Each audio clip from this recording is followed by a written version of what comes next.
America is at a crossroads in transportation policy. Autonomous vehicles, or AVs for short, are no longer theoretical. Like it or not, they are here, and they will be central to the future of roadways. AVs are now providing mobility to the disabled, improving auto safety, and advancing technologies that have the potential to save millions of wasted hours in traffic, and even more importantly, to save tens of thousands of American lives. Yet Congress has failed to establish a clear federal framework to govern AV deployment. That inaction is no longer neutral. It is unsafe. Without federal oversight, we risk a fragmented patchwork of state laws that could undermine safety, innovation, and American competitiveness. As we consider a surface transportation reauthorization bill, it is imperative that Congress act now to create a national standard for AVs.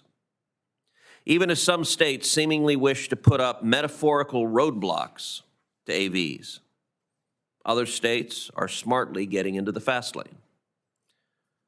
My home state of Texas understands that clear rules enable growth, investment, and safety. In Texas, AVs are moving freight on some highways and operating as taxis in cities like Austin. But AVs can't just stop at Texas's border. We should be clear about the resistance to federal action. Some insurance interests and advocacy groups argue against national standards, often under the banner of safety, while opposing reforms that would modernize our system. The vast majority of automobile accidents and crashes are from human error. But lower accident rates challenge business models built on high premiums driven by preventable collisions. The reality is this: the overwhelming causes of roadway fatalities today are drunk driving and distracted driving. Autonomous technologies never drive drunk.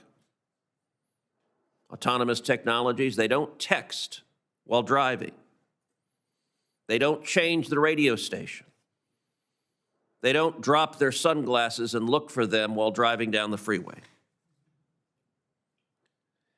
Expanding AV deployment offers real, measurable opportunities to reduce these deadly behaviors and to improve safety on our highways. If we want to save lives and avoid tragedy for almost 40,000 families each year, we don't need lawmakers saddling automakers with expensive junk mandates that make little to no real difference. Instead, we should follow the data, follow the evidence, which increasingly shows advanced AVs reduce crashes and prevent serious injuries.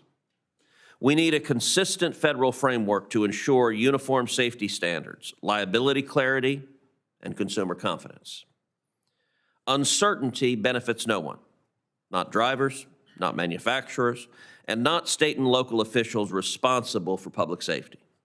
Some, but not all, insurers are responding to the data.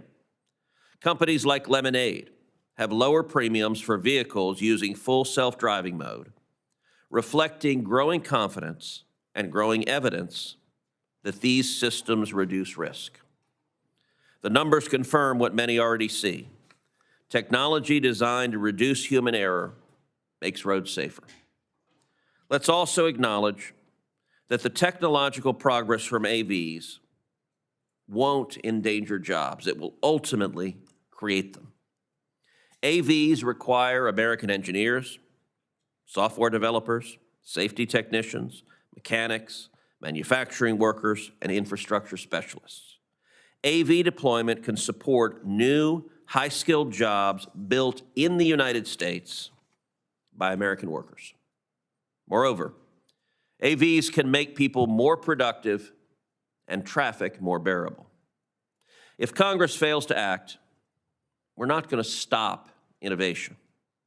We'll simply push it elsewhere. China is moving aggressively to deploy autonomous transportation at scale. The technologies at stake were developed in the United States. They can be built by American workers, and they should be governed by American safety standards. A patchwork approach puts that leadership at risk. Finally, let me be clear about one other thing. The American consumer will decide what they choose to drive.